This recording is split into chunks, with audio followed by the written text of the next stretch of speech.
Hi, welcome back. Hope Zvara here. We're going to be working with some breath work today. So find a comfortable seat. If you need to sit on the floor or in a chair, just make sure your feet are flat on the floor on a chair. And if you need to sit on a cushion, we want to make sure our hips are as comfortable as possible. So just try to find a place here now where your spine can be nice and tall. We're going to focus on rib cage breathing today. So we have our diaphragm here. We have our lower belly here. And then we have our ribs, which actually coat and protect our lungs.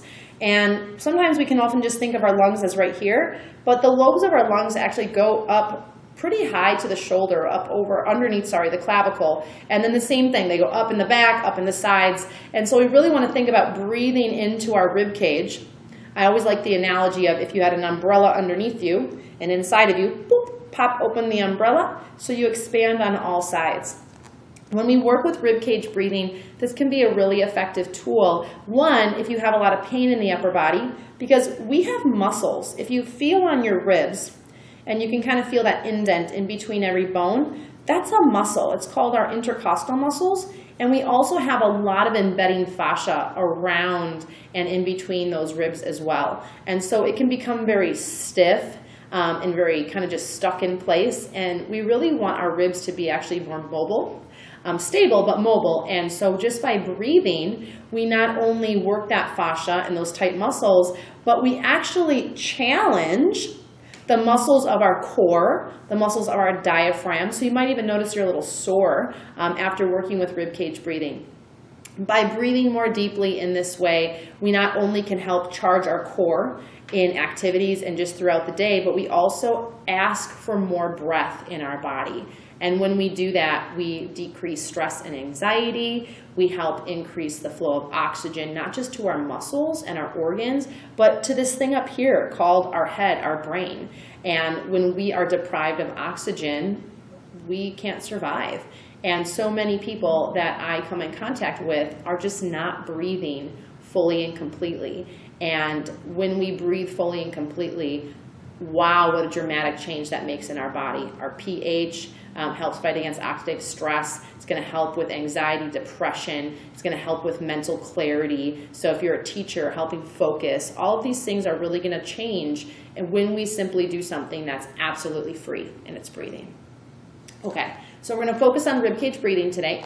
And one of two things, either bring your hands to your side lungs like this, kind of like wings, or the hug mentality works really well. And just kind of adjust your chest so that you can place your hands comfortably on the sides of your rib cage.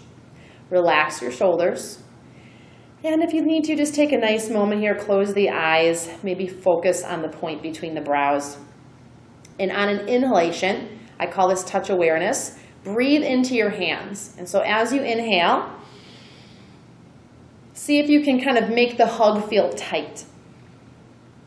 And then exhaling. You might notice that your shoulders rise up, and that's okay. Inhaling again. And exhaling. Now even squeeze a little bit. Inhale. And you might notice, oh wow, my breath actually can go in there. And exhale. But we're going to do this for several rounds now. So just stay with me, inhaling. And exhaling. Don't worry about how long the breath is. Just try to make it full without straining. And exhale. You can move the hands up higher and put them more into your underarm. And exhale. Make sure you get all the air out.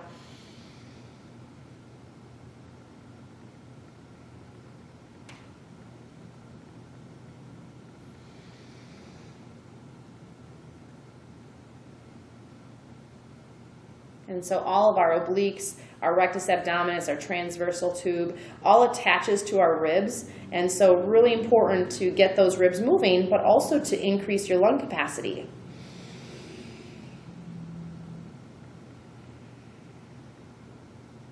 You should notice your upper body is kind of and then dropping down. Let's do a couple more. If you're feeling like you have to yawn or you're feeling a little lightheaded, completely normal. And what I mean by normal is it's a good observation and awareness that you probably aren't breathing very deeply during the day otherwise.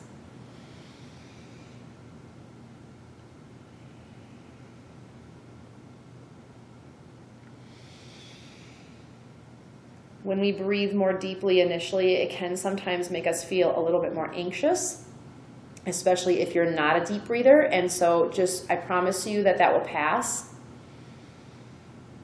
Let's take one more.